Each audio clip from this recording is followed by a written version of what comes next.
¿Qué tal, mis amados? Espero que se encuentren bien. Dios les bendiga en gran manera. Bienvenidos a nuestra quinta semana de clase en nuestro curso Bases Bíblicas y Teológicas del Ministerio. En lo personal me he gozado mucho participando como docente hasta ahora en este curso y le doy gracias al Señor por la vida de cada uno de ustedes.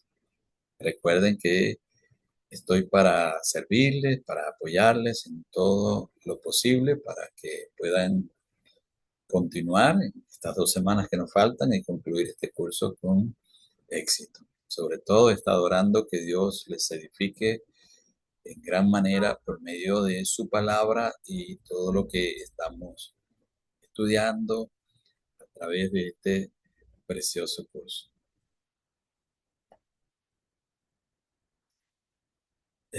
Quisiera compartirles entonces para la clase de esta semana.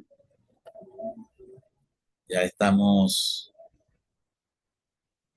iniciando el estudio de nuestra cuarta unidad de estudio, que nos habla de la teología del ministerio. Así que esta quinta semana y la siguiente, que es la sexta y última semana del curso, vamos a estar estudiando la cuarta unidad de acuerdo a nuestro sílabo, que es la teología del ministerio. Pero estamos entonces dividiendo para estas dos clases, esta quinta y la próxima, estamos tomando dos temas principales de esta cuarta unidad de estudio. Así que esta quinta semana vamos a estar estudiando el tema iglesia y misión dentro de la teología del ministerio, iglesia y misión. Comenzamos mirando el texto de la Gran Comisión, ¿no?, que se encuentra en los evangelios, 4 evangelios. Pero vamos a tomar el pasaje de Mateo capítulo 28, versículo 18 al 20, para tener la Gran Comisión allí como referencia, ¿no?, para lo que vamos a estar estudiando en esta oportunidad. Dice, pero los 11 discípulos se fueron a Galilea, al monte donde Jesús les había ordenado, y cuando le vieron, le adoraron, pero algunos dudaban. Y Jesús se acercó y les habló, diciendo, toda potestad me es dada en el cielo y en la tierra. Por tanto, id y haced discípulos a todas las naciones, bautizándolos en el nombre del Padre y del Hijo y del Espíritu Santo, enseñándoles que guarden todas las cosas que os he mandado, y aquí yo estoy con vosotros todos los días hasta el fin del mundo. Amén. El pasaje de la Gran Comisión, ¿verdad?, cuando nuestro Señor Jesucristo entregó ese mandato a los discípulos, a sus discípulos, y por extensión a todos aquellos que habían de creer. Entonces tenemos la responsabilidad de ir por todo el mundo y predicar el Evangelio.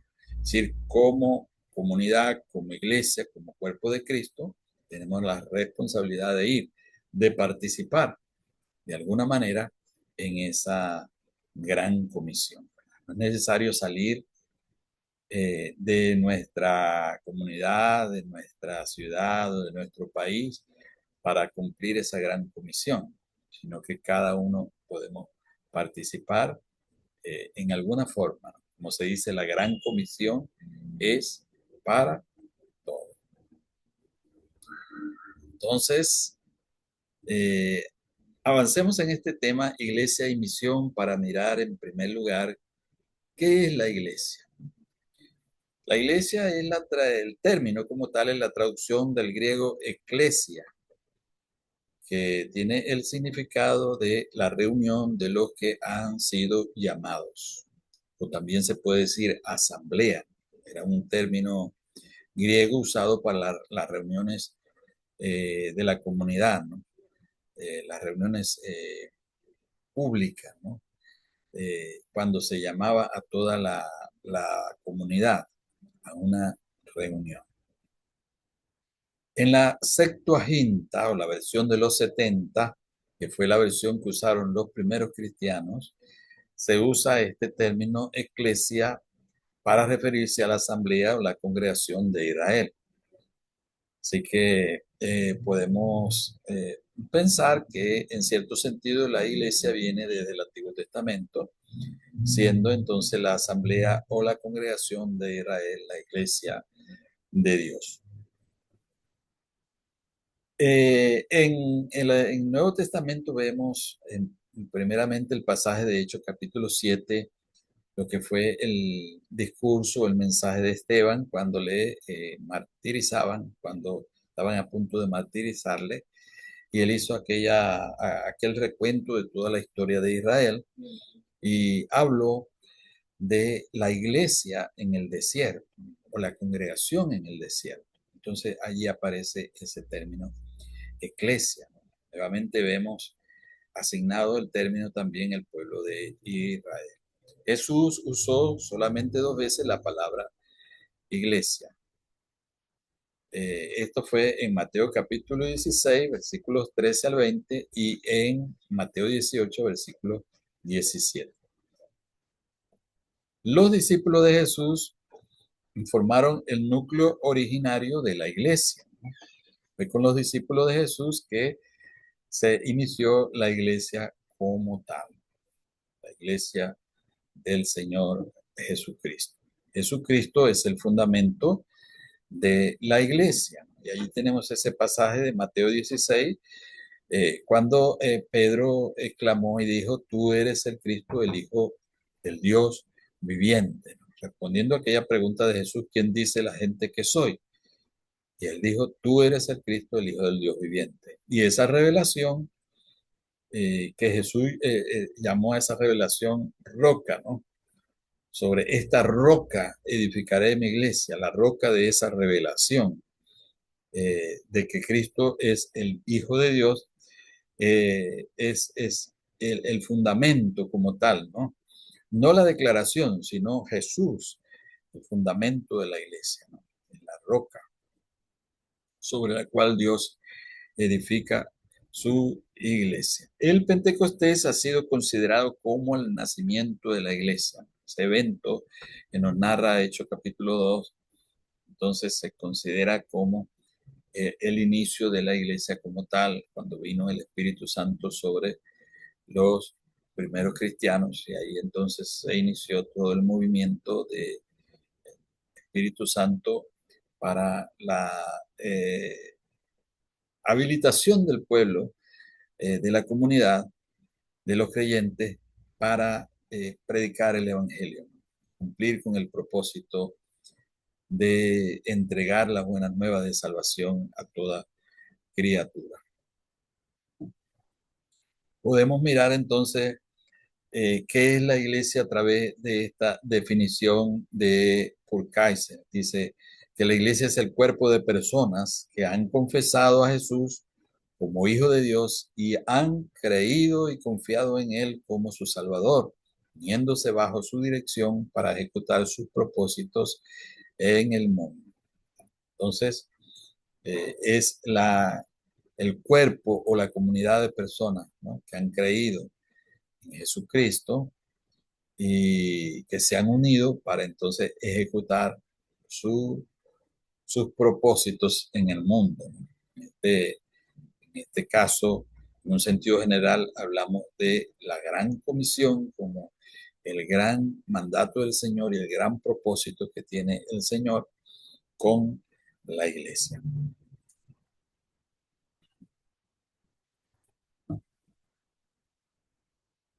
Podemos entonces hablar de que la iglesia es la comunidad de la gente de Dios, la comunidad de la gente de Dios. En este sentido, la iglesia es un organismo carismático, es la comunidad del Espíritu Santo, La iglesia no es la institución, no es la denominación, no es una agencia misionera, no es un departamento, no son los seminarios bíblicos, seminarios teológicos. Nada de eso es la iglesia. La iglesia es la comunidad de la gente de Dios, los creyentes, y esa comunidad es un organismo carismático, ¿no? Donde está la presencia del Espíritu Santo con sus dones, sus ministerios, todo lo que el Espíritu Santo nos entrega, ¿verdad? Como comunidad de creyentes. Entonces, la iglesia es una realidad espiritual válida en cada cultura, ¿no? La iglesia está repartida a través del mundo y, repito, no podemos conceptuar a la iglesia como una denominación, como una organización, sino como el cuerpo de Cristo. Y esa comunidad, ese organismo carismático, ¿no? Donde el Espíritu Santo se manifiesta.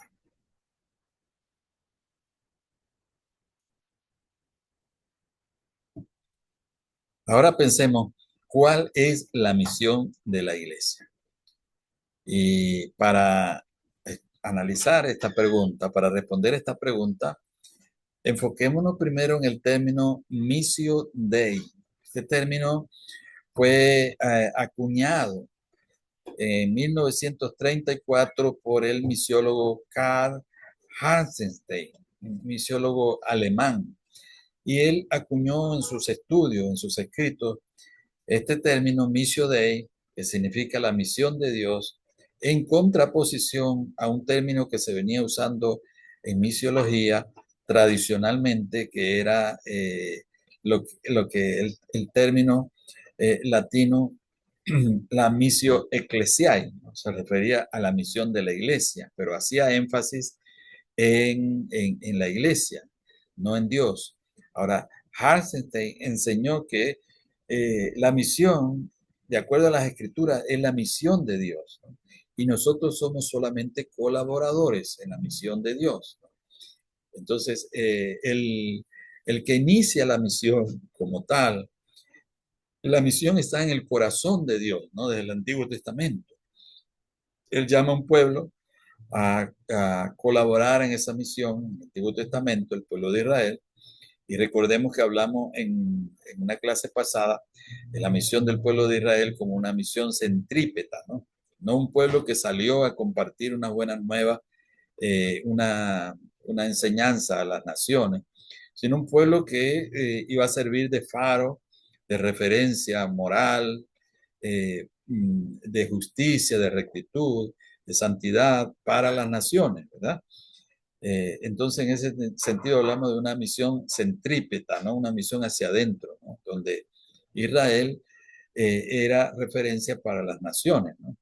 Cosas que hoy hablamos la misión de la iglesia, hablamos de la misión centrífuga, una misión hacia afuera, ¿no? Porque hemos sido enviados a las naciones, ¿no? Entonces hay una distinción entre la misión de Israel y la misión de la iglesia.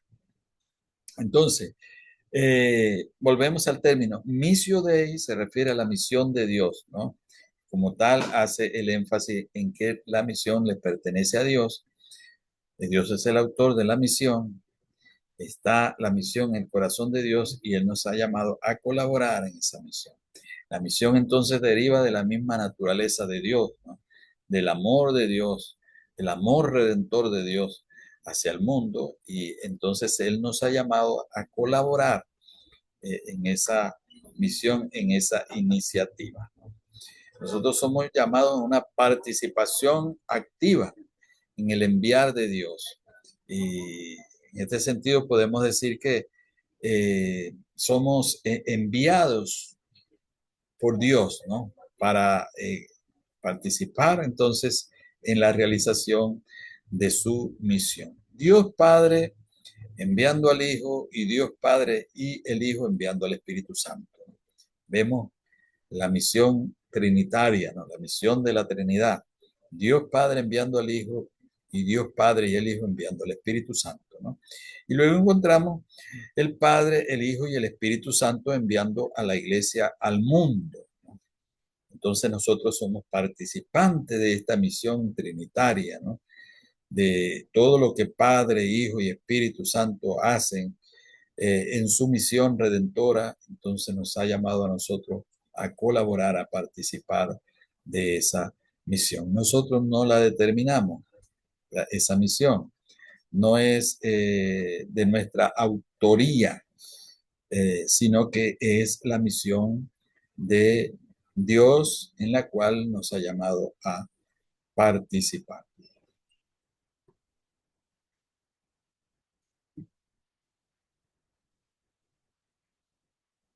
Seguimos entonces estudiando cuál es la misión de la iglesia, ¿no? Podemos decir que misión es toda tarea a la que Dios nos envía. En las escrituras en realidad no aparece la palabra misión como tal, no aparece la palabra misionero como tal, sino que aparece la palabra enviar, ¿no? Envío. Entonces podemos hablar de la misión como un envío. Cualquier tarea a la que Dios nos envía es parte de esa misión o se convierte en el cumplimiento de la misión. Nuestra misión se relaciona con toda la vida física y social de las personas. Es una misión integral.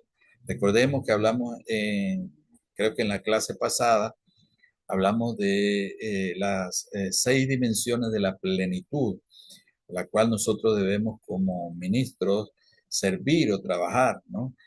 En esas 6 dimensiones de la plenitud, ¿no? Para poder realizar una misión integral en el mundo. Así que no debemos pensar solamente en la parte espiritual, ¿no? Sino atender a todas las necesidades humanas, ¿no? Y a través de la persona humana también a cumplir esa misión redentora, esa misión de Dios hacia toda la creación. La misión, en resumen, es buscar primeramente el reino de Dios y su justicia, como dijo el Señor en Mateo 6:33. Cumplimiento del reino de Dios y el establecimiento de su justicia, ¿verdad?, en el mundo.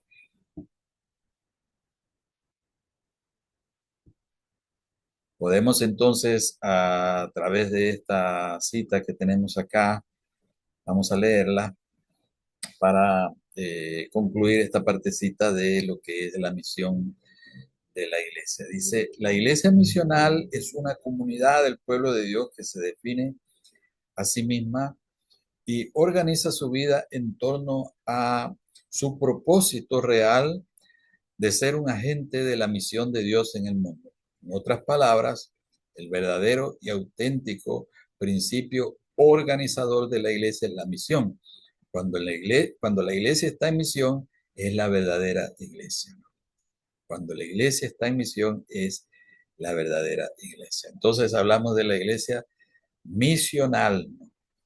La iglesia que se organiza en torno a su propósito real de ser un agente de la misión de Dios en el mundo.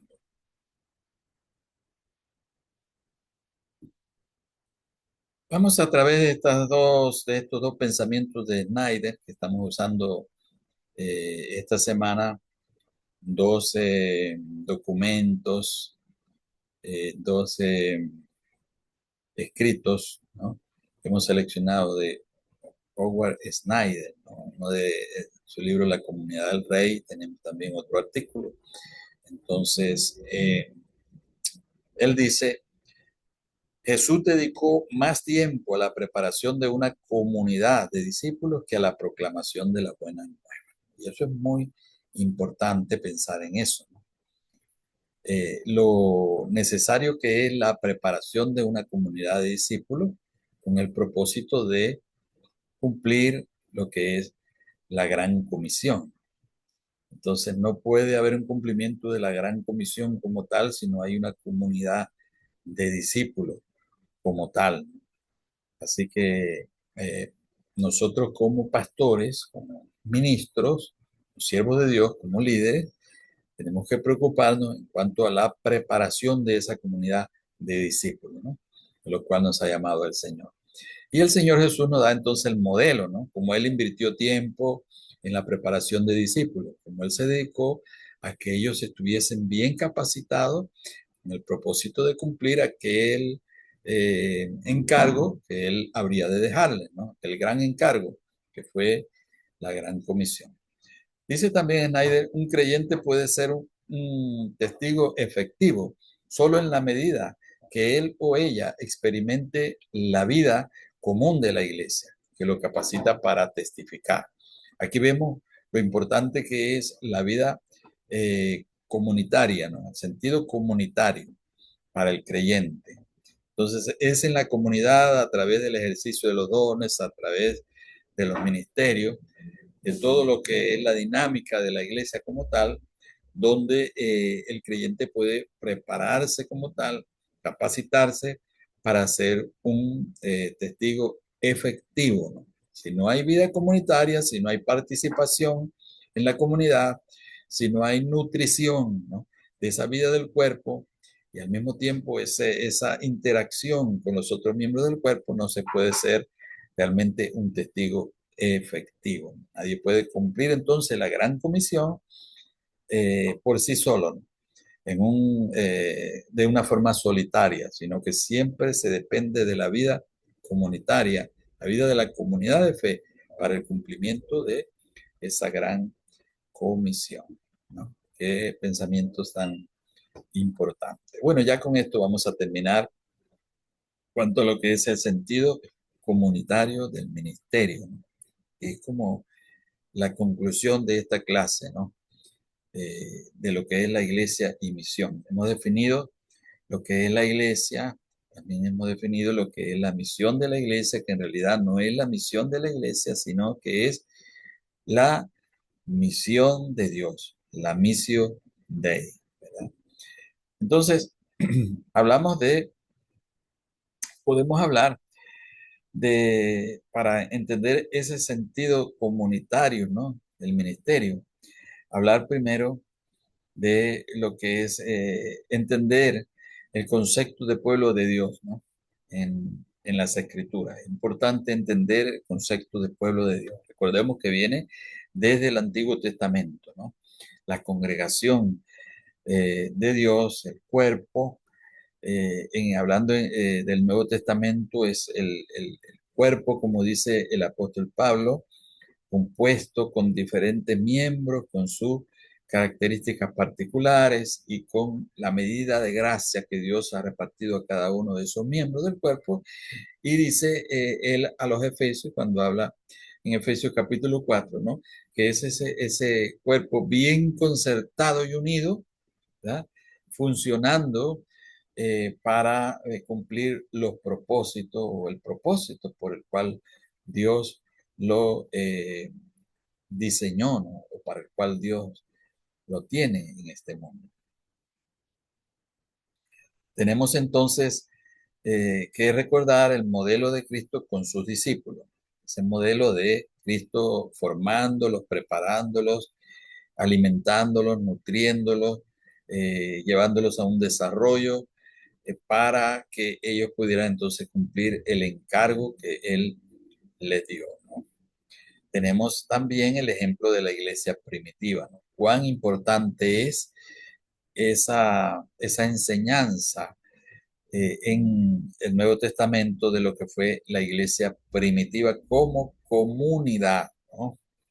El sentido de la koinonía o de la comunión que había entre ellos, que los capacitó para realizar la diaconía, ¿no?, el servicio, que es precisamente lo que se busca, ¿no? La iglesia es una comunidad entonces carismática, como hemos visto, que tiene un propósito de realizar una diaconía, ¿no?, en el mundo, un servicio en el mundo con el propósito de cumplir la missio Dei, la misión de Dios, ¿no? Y tenemos entonces las enseñanzas de Jesús y los apóstoles sobre lo que es la iglesia, contenidas especialmente en las cartas, ¿no? En el Nuevo Testamento. Entonces es importante tener estos cuatro parámetros para comprender el sentido comunitario del ministerio, ¿no?